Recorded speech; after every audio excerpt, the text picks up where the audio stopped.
Welcome to Philly Coco presents Side Project Spotlight, episode 83. It's a developer's journey into making cool stuff. I'm Kotaro. I'm Steve. And I'm Aaron. And we are Philly Coco, a Philadelphia-based Cocoa Heads community focused on Apple development that primarily, but not exclusively, means iOS, Mac, tvOS, watchOS, and visionOS development. Philly Coco's true desire is to take you higher on your own developer journey. Woo! All right. Yeah. Made it to 83. Indeed. Indeed. And we're So we're still making progress. We're still making progress. And making progress on what, you might ask, for anybody who is new to this podcast.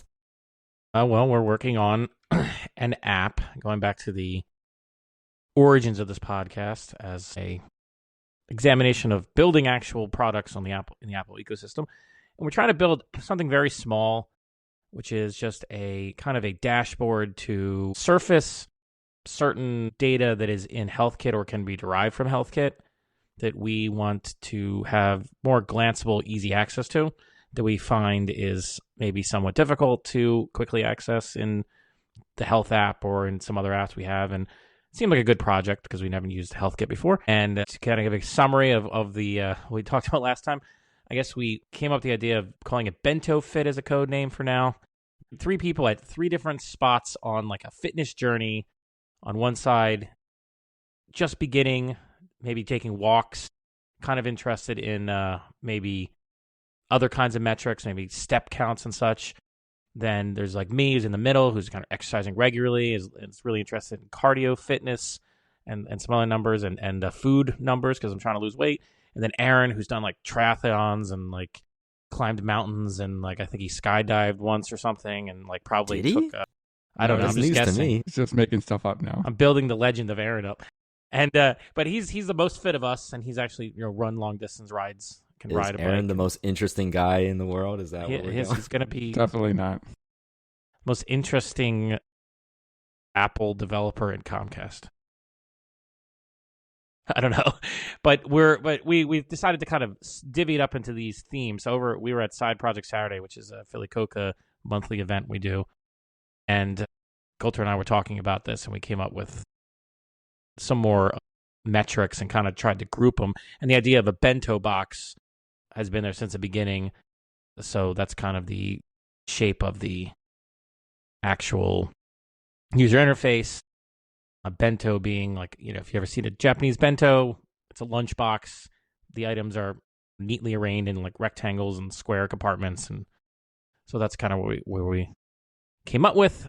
It also matches the layout of widgets on the springboard, so that's convenient. So where did we leave off last time? We had some UI. We had an initial discussion on how we divvied up the source code into modules and Swift packages. We started some HealthKit integration and ran right into the wall that is the awful HealthKit APIs. Maybe not awful, just the much ancient, verbose, kind of annoying. Very verbose. To use. Yeah. So, where do we want to start today? Data treatment for HealthKit.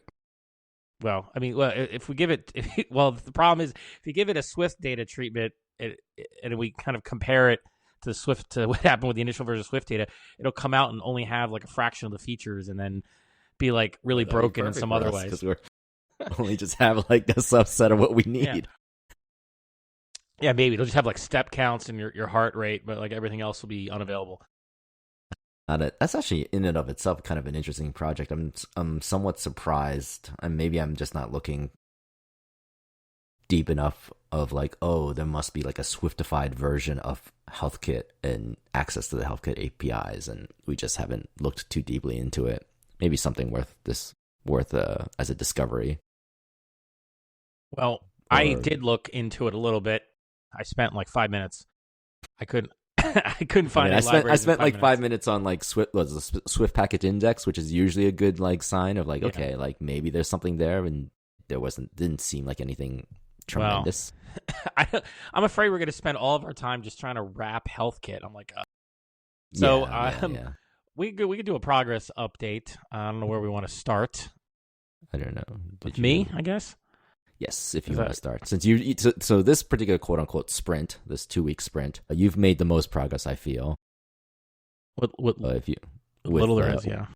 Yes, because just a reminder, we all have day jobs, and so this is a side project in the very truest sense of the word, and we all have lives outside of our day job. So it's the time and capacity to do this, this sort of project is maybe a couple 30 minutes here, an hour there, et cetera, et cetera. So, this is an interesting reminder of there is a commitment here that you have to take into account for everyone involved. That if to get this done is an accomplishment of itself. What I do is I just block schedule it on my calendar, and that works for me to at least sit down and spend like an hour at least on something. You sound like a very responsible adult. When we had our side project Saturday, and we had a lot of time to discuss kind of the data, what are the key data points we care about, not so much our users, but actually we're the users. Because we're the users, really. So yeah. what would be important for us in an instance, right? Of this is useful right now, and it gives me a really decent snapshot and tells a pretty reasonable story about where I'm at this moment of my health journey, right? So for me, I think, and we actually whiteboarded this out, which I think, I don't know if that's what you were alluding to, but this is you posted it. I believe you posted it in our I updated the card. I took a photo of our whiteboard from Side Project Saturday and put it in there, and you kind of see it kind of shows the 3 different kinds of things we're kind of going for in some ways. It was a lot of my stuff is basic things that are, when we talked about, there were things that are geared towards someone trying to get fit and lose weight as priorities. So it's resting heart rate, my weight, my sleep time, calories consumed, alcohol intake per week, maybe fasting, although I don't think that's in there as a metric, but I do track that with something else. And now workouts completed per week, because these are metrics and goals that I'm using to try to facilitate that the weight loss and building up my stamina and strength and such, so I can correlate these things together, even if only in my own mind. So I could see over time, some of these trend lines, like my resting heart rate or my walking heart rate. I look at that in the health app, and I could see the trend line going the right direction. Same thing for weight, sleep. I could see that I wasn't sleeping well for the last few weeks, so I'm trying to get back on that. So that's where I was. But then, Kotaro, you had more things like steps per day. I think you had calories, active calories. Yeah. Burned, yeah. And distance per day. Distance walked day, standing, and caffeine. You had caffeine consumption. Only as one of the ones. Again, for me, I'm definitely the more casual of the 3. In terms of workouts. My workout is basically walking and climbing stairs, because there's lots of stairs. I can get you pretty far. Yeah, there's a lot of stairs in Comcast.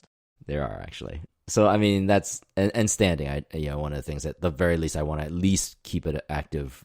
Mine is okay, how many, not to sit all the time, right? Or certainly not to sit for a prolonged period of time. That might actually be an interesting metric to find. Is the longest period of sitting that I do. Maybe if there's a way to figure that data out, that might be kind of interesting. Good luck with that. Yeah, I know. Like we said, yeah, that's the thing. We could talk a little bit about that's a very specific kind of metric to be looking at, and not particularly easy to figure out, right? Maybe it could be, but to get the duration might be an interesting question. So after that discussion and updating the board, I did some stuff near the end of this last week, mostly. But let's see, I got Xcode Cloud working. I don't think we mentioned that last week because it was in the notes to do this week. But I have it working. I haven't turned it on right now because wasn't sure exactly what our process was going to be with this, with our work, what our particular workflow is. But I think we decided we're going to do master branch oriented or whatever. So we're just going to do PRs off of feature branches and merge them back in. So I could turn that back on because I think that's the workflow I basically had was every time you update the master main branch, it would do a build and then a test flight. And that worked the first time I tested it.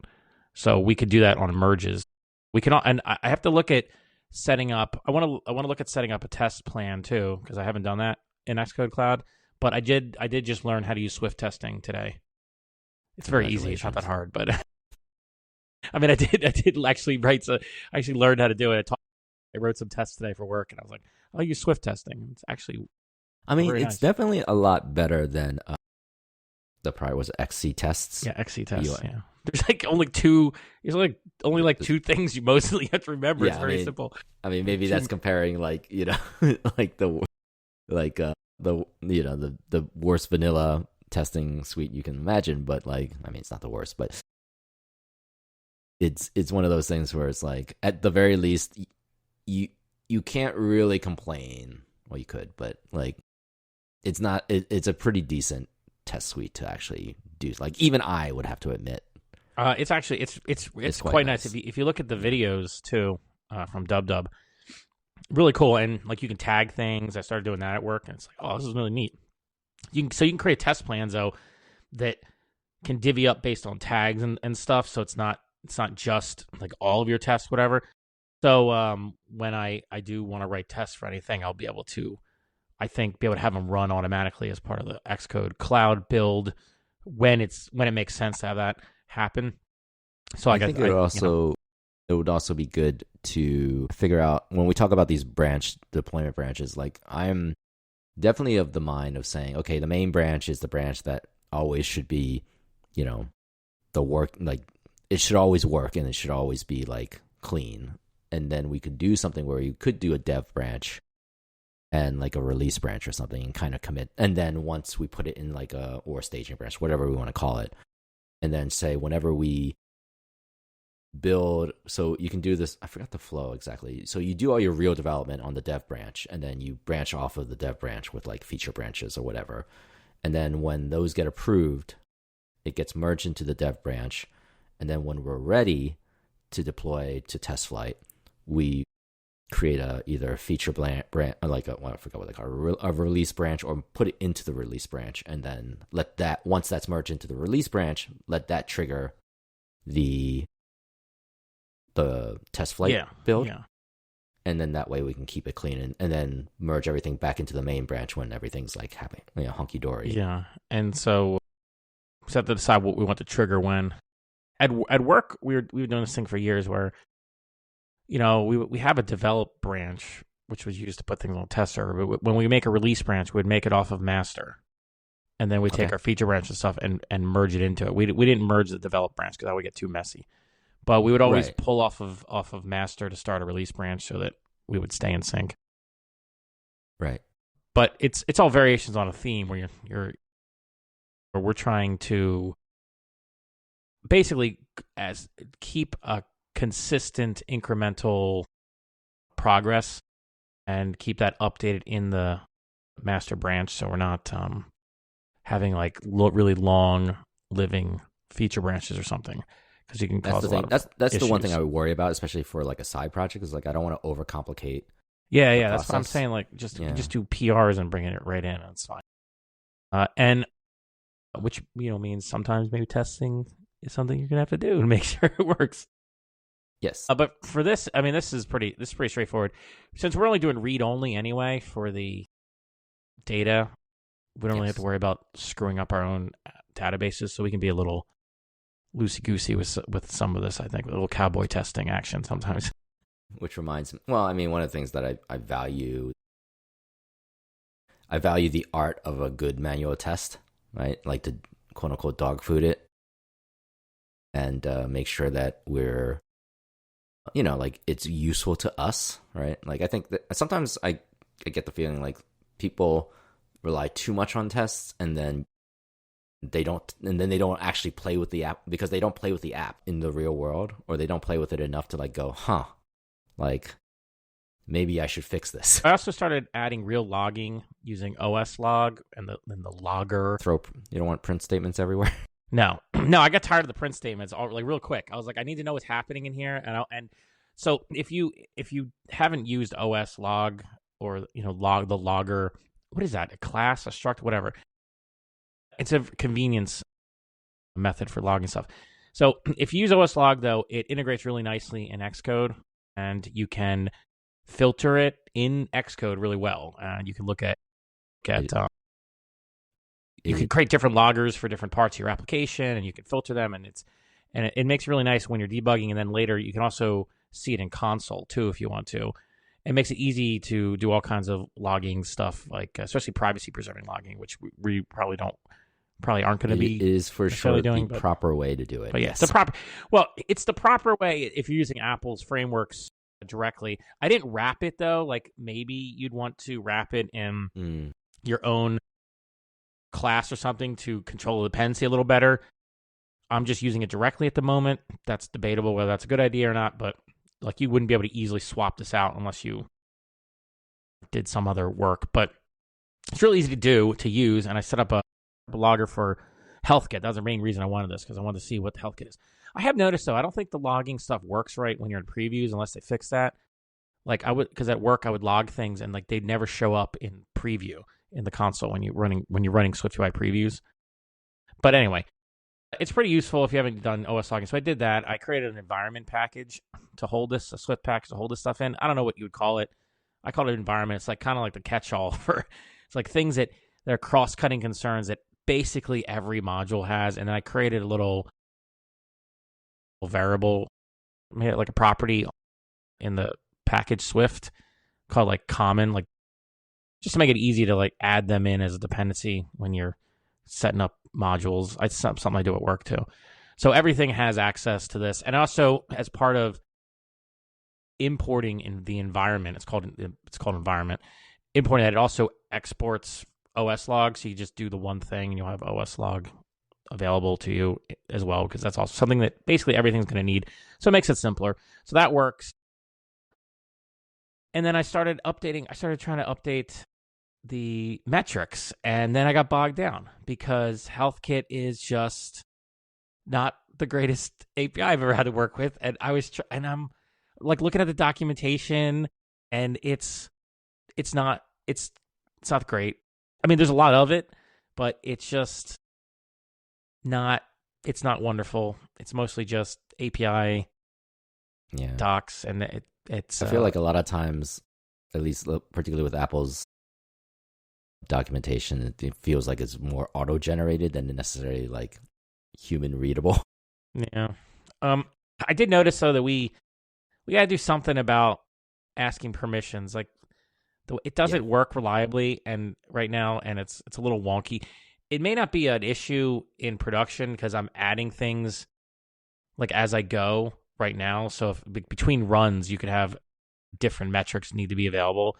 So I noticed that when I did that and I added the heart rate metric, the UI acted a little weird, and then the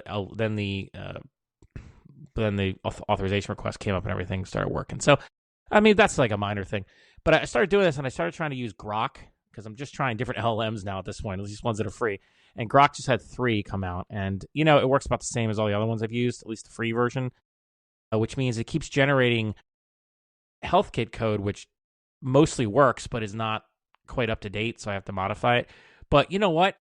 I actually found a use for these LLMs that it's to help you generate the kind of boilerplatey HealthKit code that every single call we do seems to need, with all these kind of slightly esoteric data types for things.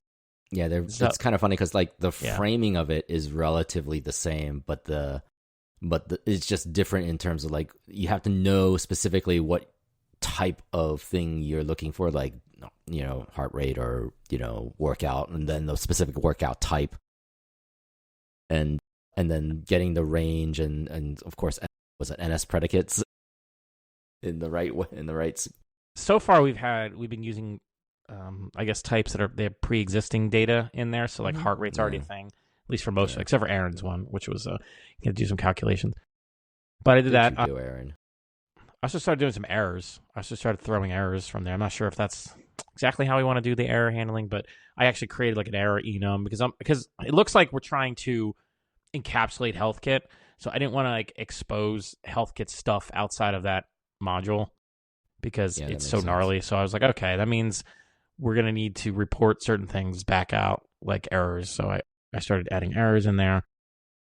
And so that's kind of where we're at. I did get heart rate working. I hooked it up to the UI that you made, and yeah, it works. It shows the last recorded heart rate. I mean, very straightforward, along with the other metrics we already had in there. And there's just a bunch more on my list to implement, and so I just got to keep doing that. It just took longer than I thought to do any of these because I had to basically stop and like read some of the documentation and query Grok a few times.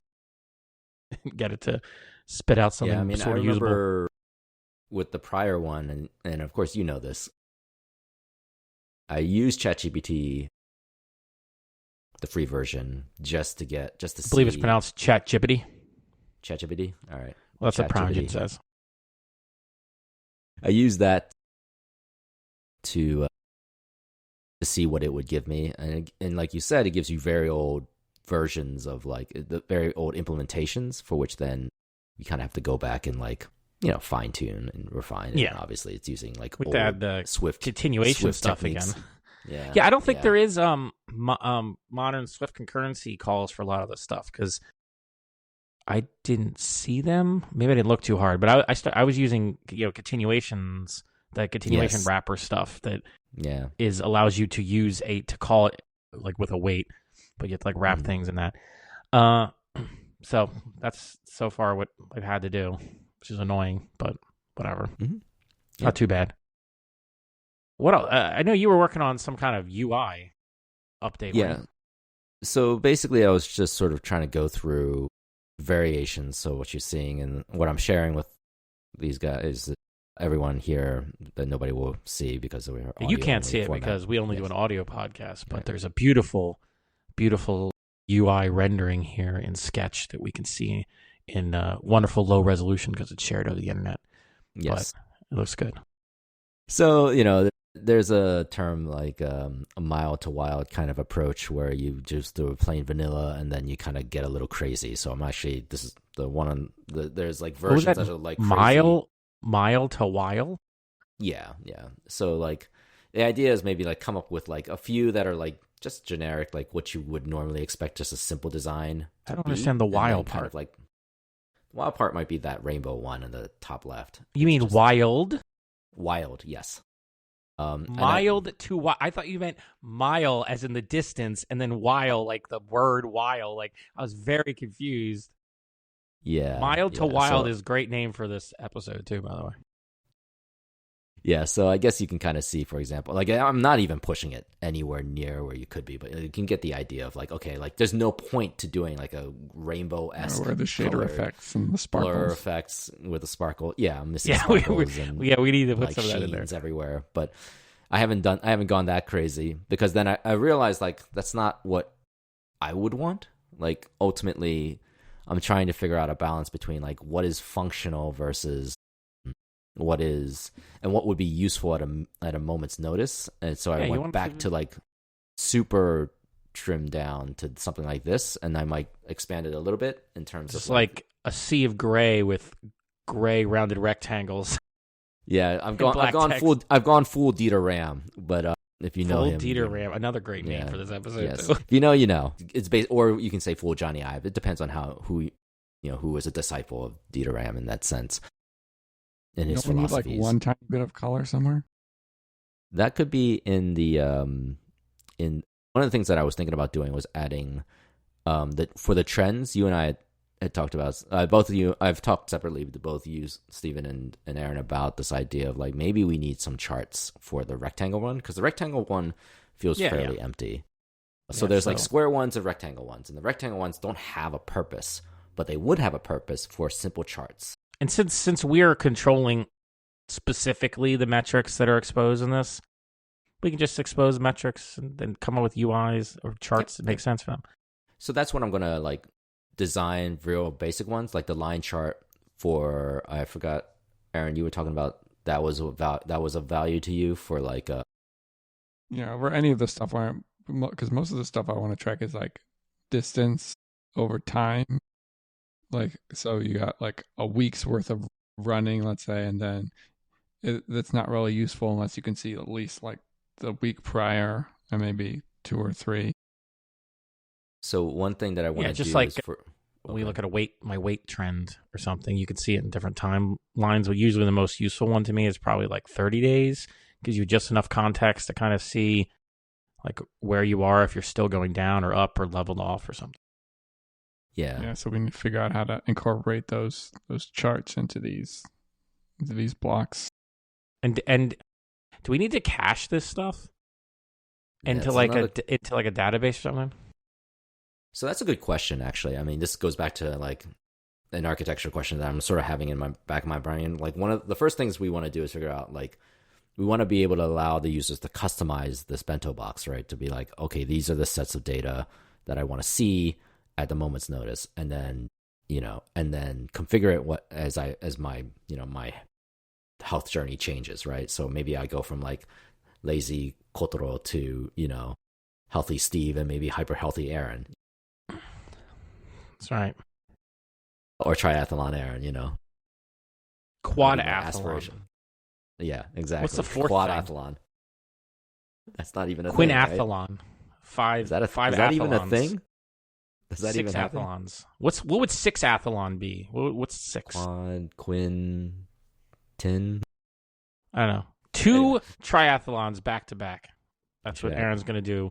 He's already promised it. Yes. He's doing that for Dub Dub. He's going to run across the country, Forrest Gump style, to WWDC. Better get started now.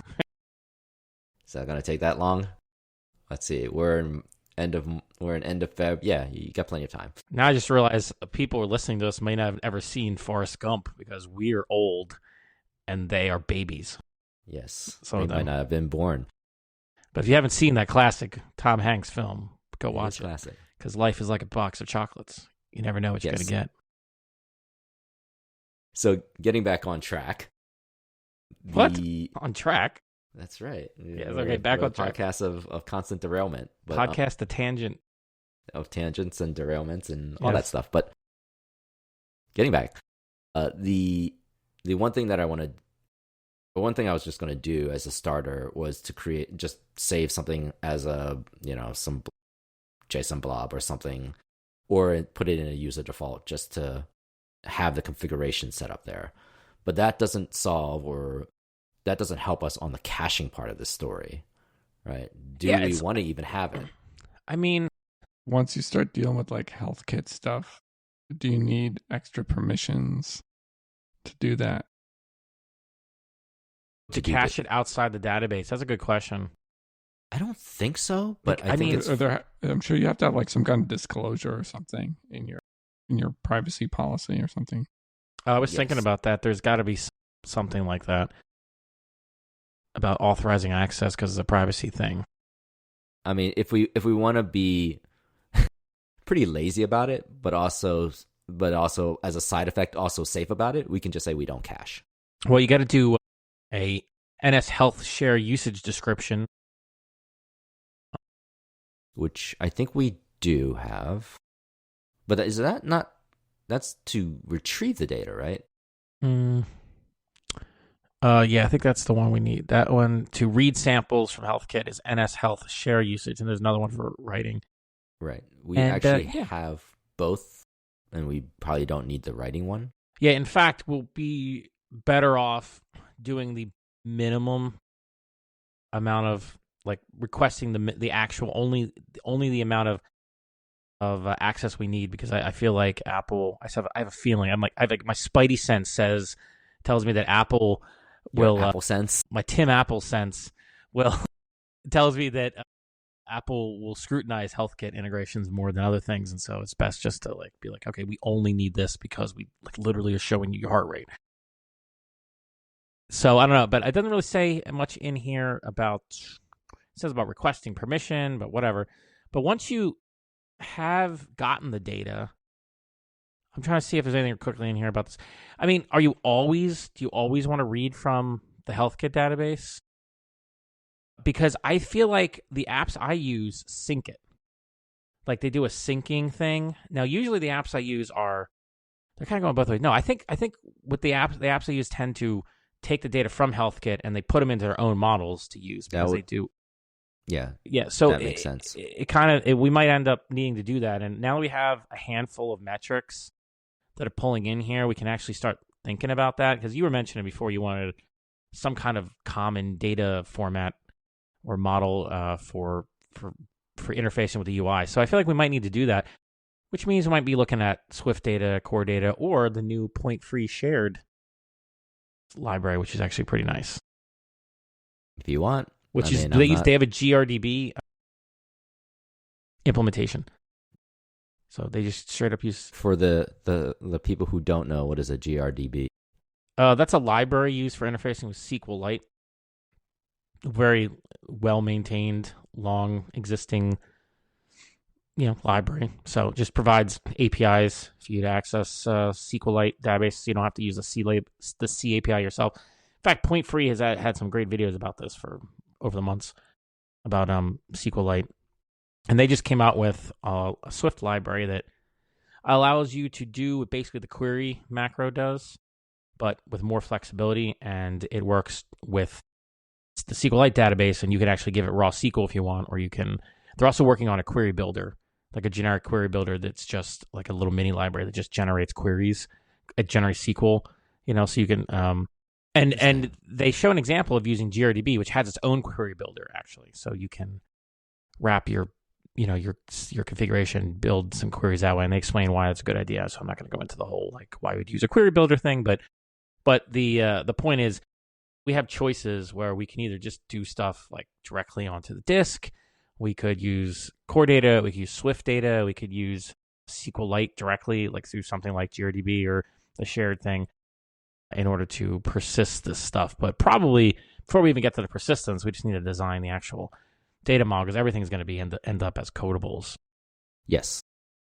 The other thing that I probably will focus on for next week, next quote-unquote sprint, is to get away from hard-coded or like a hard set of bento boxes, and then allow you to add and remove your bento boxes dynamically.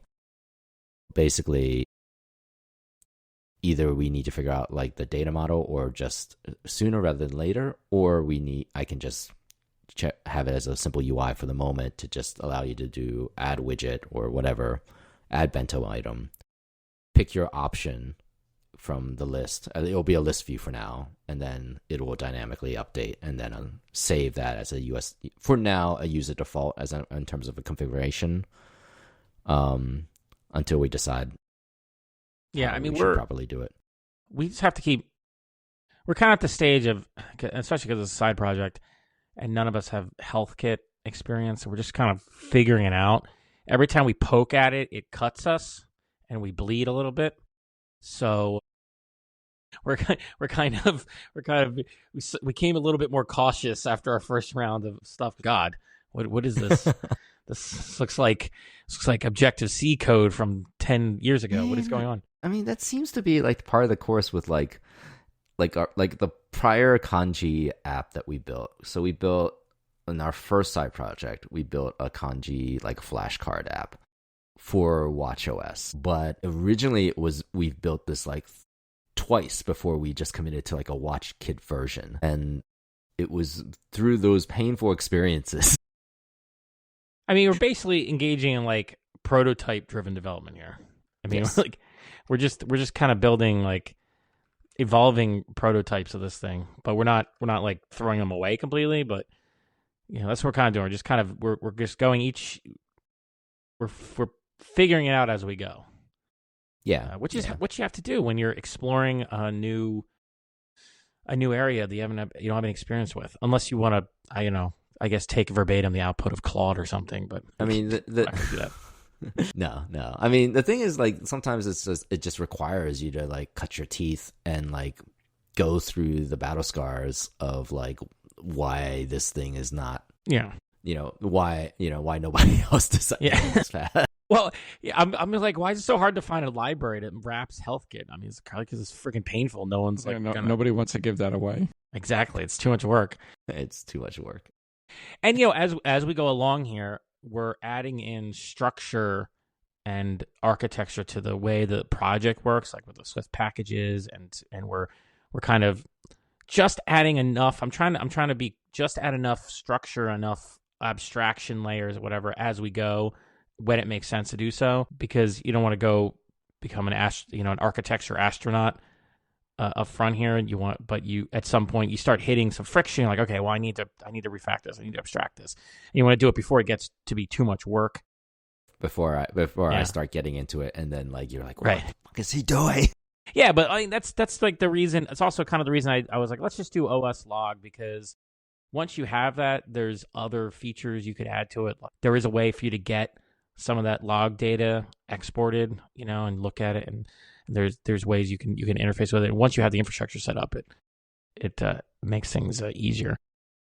So okay, do we have we gone through all the things of what we have done, or what we're trying to? Because I guess my next question would be, what do we think we want to get done for the next sprint?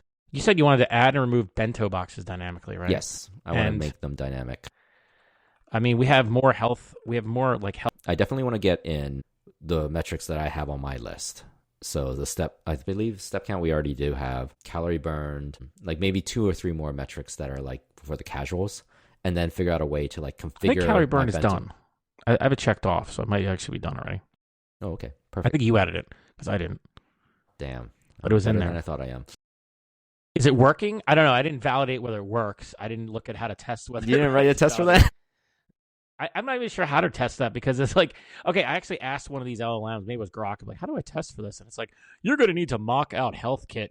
And I'm like, right, because you can't do, I'm like, yeah, okay, thank you. I think that falls in the integration test category. Yeah, it's like, what are you trying to test exactly in this? Like, what are you exactly trying to test? Like, I can't test.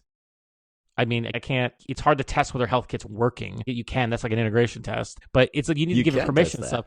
So it's like, what are you actually trying to do? What are you actually trying to test? Like if we're doing custom stuff, like if we're taking data from HealthKit and then manipulating it or moving into our own models or something, you could test that part where you just assume the data is in this format. We got it from HealthKit. And then then you can do the translation, test that to make sure it's working. But I think we have to treat HealthKit as kind of like a black box. Like if we either have access to it or we don't, we have to, I think, handle the errors that can come up, and we just have to trust that, like the data comes out of it, and then we just work with it from there. I mean, it would be interesting to figure out, like, okay, if I have, say, a weight trend, right? Yeah. That I want for like a whole week. And there's no, like, yes, you can mock the data, but like if we were going, like, you'd definitely have to manually test that. Like there's no getting around, like, okay, let me check my HealthKit app, see my trend, and then match it to make sure that it matched correctly on the app side. Yeah, At least I don't think so. Yeah, I don't know what the lag is and stuff. I think we may end up having to go to more of a sync model with this, because it's slow to get to update if you're going directly to HealthKit. Yes. I don't know. It is slow. And it's probably why everything I use seems to be syncing. They don't make it obvious that that's what they're necessarily doing. When you look in the settings of some apps I use, and they'll have like that heart one I have, they'll have like a resync button, and it could I don't know what it does, but it's slow. I asked it once to update like literally everything, and it took like a day. So I was like, I had a lot of data in there, I guess. Yeah. But, so I think we're gonna need to work on our data model. I think it's more important to get a few more metrics kind of penciled in there, even if it's not the best code, just to because some of these also require a little bit of processing potentially. And just once we have the variety a little increase more, then we can kind of see how we might want to deal with that from like a caching data model perspective a little better. Because I'm not even like 100% familiar with all the data types that come out of it, because I didn't read the documentation. I just asked Grok to spit out source code and just copy and paste it like a good programmer. Actually, that's not true. I did look at the code and then changed a lot of it, but yeah, data modeling. I'm trying to figure out, like, to if how like generic I can make these things, these like HealthKit queries specifically for like workout types. Can I just have like one type of query that, and then you can get like any of the dozen type of workouts that HealthKit kind of separates out. Yeah, I would without be having kind of to curious. make like write a custom call for each one. Yeah, basically, we're not sure how to abstract this the HealthKit boilerplate. Yeah, I and mean, then, it would be kind and of then also interesting like to- what does the UI look like? Is there just like a completely separate card for each workout type, or is it like a workout and then you go in and you customize the card to which workout type? I do think, yeah, that's true. I mean, that'll be a meaty question. I think though it would be helpful if we're building the data model and then the UI can change to adapt to that. Like I wouldn't want the data model to be based upon the user interface, is what I'm saying. I think one of the things that we could also probably help out fleshing out, particularly when we're talking about like the trends, the ones with charts, is Swift charts, yeah, of course, yes, which I have not done, so I get to learn Swift charts now, so that's good. Yeah, it's okay. It's pretty. If they change it all in 5 years or whatever, whenever they Has it been 5 years? I thought it was like maybe not 3 quite. years. Maybe it's only 3 3 years. years. Like 3 or 4, but I mean, it's still good. I mean, for It like might once be you get 5 your years. Oh my Really? god! check the LLMs, but Now I'm gonna have to have a stiff drink after this, realizing how old we are. well, we're experienced developers. We're experienced. Okay? We're senior, Grizzled veterans. We're borderline yes, we're senior. principal, maybe What's above distinguished at this senior? point. What's above senior? It's like in Principal. big places. Prince. And These then, names are made up. You're just and making then this stuff above, up. and above that is distinguished. How about staff? Distinguished principal. Whatever. We're whatever. We're king. We're kings. I don't know. We're the king developers. We're the rock stars. We're so grizzled and experienced that Yes. we dream in Objective C code, not even Swift. Okay. So old we are. Now you're dating. Then you're gonna say the next thing you're gonna say is like, oh, we dream in like small talk or something. Small talk was a great language. Come on, small I talk's know. awesome. I mean, it was so great. I forgot. I never really used it that much, but anyway, Yeah. that's beside Great the point. ideas though. Yes, indeed. Okay, so I got add and remove bento boxes dynamically, more HealthKit metrics, data modeling Swift Question mark. charts These are like nice to have, like kind of like experiment with them a little bit because get a little bit familiar because that takes some time. So I'll poke around. Cool. I don't know what else you want to do. You're gonna. I'm gonna start at least figuring out a way to like dynamically allow you to pick the bento box items. Okay, yeah. In a different UI. I'll figure that out. And then that'll update the bento box itself to include all the items and maybe and then from there, at the very least, we won't like be hitting every freaking, call available. We'll just pick like you only hit like 5 at once. Like right now it's set up with an observable that calls to this HealthKit manager, which actually implements the calls to HealthKit. Mm-hmm. And in the observable, we have like one data load call, which just manually calls each one of the functions that we're writing right now for the HealthKit manager.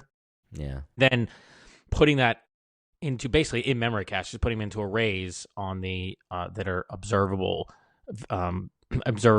properties on the observable, and then you're just using them in SwiftUI. So it's like a very standard observable way of doing things.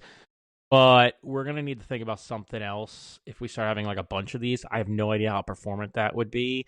As I said, I think we're going to find that we're going to need to just cache everything, because then if we had it in something like SwiftData, I mean, I did a little bit of SwiftData stuff last year. I wrote a whole feature and then I abandoned it because of other SwiftData problems. But I had one that had a whole complex like set of relationships. It was super fast. It was so nice that like the query, be able to just have your data sitting in a database, and then your views not have to think about doing all this manipulation in memory of stuff. Just kind of query things. Very nice. So database-based stuff it depends on what the data format the data is we're dealing with, but it's very nice to have that. We can totally revisit SwiftData, assuming that we keep. It could be. I don't know. SwiftData is so limited. I like it in concept. It just needs more. I mean, we're not trying to do anything complicated, right? Like we're only storing like pretty much if we can make it sure that it's like one, like some kind of simple set of like normalized data somehow. Yeah, I can't say I would know for sure what that means, but like If we could figure that out.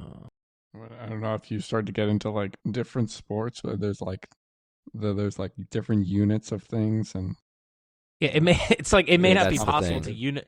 I mean, Yeah. like if HealthKit itself doesn't unify things, they like have I'm not like sure units. we can.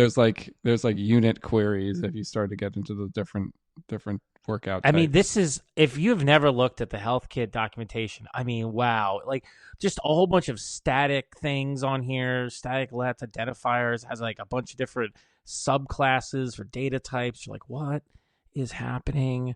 It's so old school, and everything is prefixed with HK. It's very nostalgic for Yes, when I first started. very Objective this C. stuff. Yeah, which is fine and dandy, but it means it's verbose, and I don't know if it could be easily And everything abstracted. is very There's specific. an HK object. Is that the root for everything? Yes, a piece of data that can be stored inside the HealthKit store. Anyway, there's an abstract class. You should never instantiate it directly. Okay, I got you. So it's not at all like normal Swift development where you're mostly working on like with protocols and your protocol conformances. Nah, this is like old school subclassing, which is painful to abstract. Right. Whatever. Well- We'll figure out something. Even if we So- just do it by brute force it. Yes. So I guess expect at least some kind of strategy from a caching perspective, at least Data model discussed. caching too, yeah. Data model caching. Expect more data items being fetched and queried, at least in terms of like building out the More how metrics. to fetch the specific data items that we're looking for. Expect more UI updates and refinements, and actually taking the app to being actually for us on device testing, that we'd be able to do at least the data elements to see how well that works or not, as well as like dynamically tweaking the set of cards that we can use. Yeah, we So might want to might want to set up a little debug screen for stuff. Yes. Good. I've done that before, and I did it with, just checking for debug. So one of the issues you have with Swift package is that they don't understand anything besides, I think, debug. I think that's the only flag. Like you can't do custom ones like you can with the regular app bundle. It's very, very frustrating. Every time I feel like every time I talk about Swift packages, I'm like, it's very frustrating. There's always like frustrating parts, but even with that, it's enough where it's like I create a little UI that would only compile in when it was in like debug, so we don't accidentally send it. But it's not hard, especially if we build our UI's interface to everything goes through observables of some sort, goes through those models, and if that API can remain relatively constant once we kind of figure out what works, and then then we can just have whatever UI we want to make changes to everything. It should be nice. All right. And I don't know, Aaron, what's your capacity like this coming 2 weeks? I don't Not think too much. Not too much. All right. Mine is one data fetch item then. Yeah, I am making time, but like for the rest of this week, not much time. I have to edit the podcast, and I have some other things coming up in the evenings, and then the weekend is possibly completely booked. So it might not be till next week for me to do much, but I'll try to get some stuff in, sneak in here and there. There's the remainder of this week. I think I'll have some significant time, so assume that I will be doing some work. So we're doing right now just PRs and then just off of feature branches, right? And then merging. Yeah. Yep. Which is fine. And I'll turn on Xcloud so that when we merge to the master branch, it'll build everything again and do a test flight build. Sounds good. Because I found that trying to get the thing to run on my device sometimes is annoying because it's like Xcode just loses whatever cached symbols or whatever, or if you update Xcode and then it has to go through the whole rigmarole of adding your device again. I don't know. I spent like 20 minutes last night and I just kind of sitting here waiting for the damn thing to finish doing stuff so that Xcode could actually push it onto my phone, even though I'd already done that once before. So it's like test flight builds. Getting like the test flight builds is better. It might be better for testing, unless you need to debug. It might be better for like in the field testing anyway. Obviously. Right. And the downside is Xcode Cloud was really slow to do that last time, but some of it, or if not all of it, might have been because we didn't have the flag in there to say we weren't using encryption, which I think you added.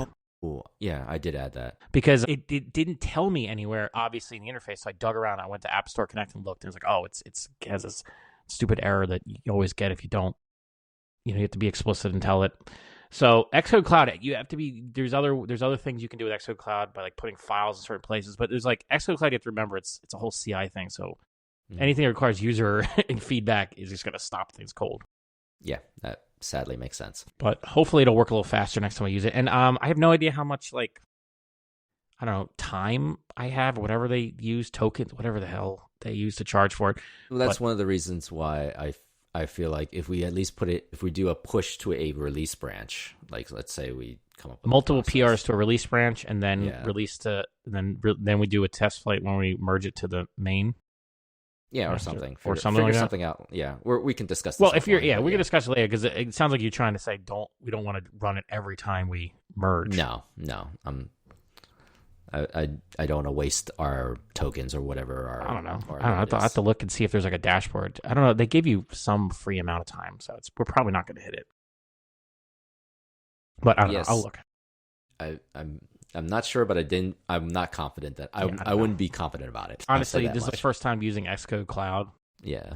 So I don't know. Like I was actually a little surprised. Like, oh, I'm getting close to my quota when I tried. You were getting close, like personally, or personally when I did it when I did it before. So maybe it's changed since then. But yeah, I think they give us less now than during the beta period.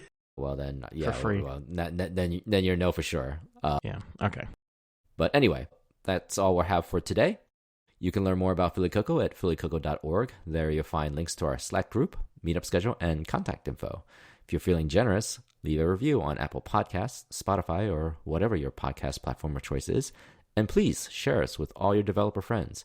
And one more thing, I am going to do the same sponsorship for Mio Vino, the wine tasting journal app.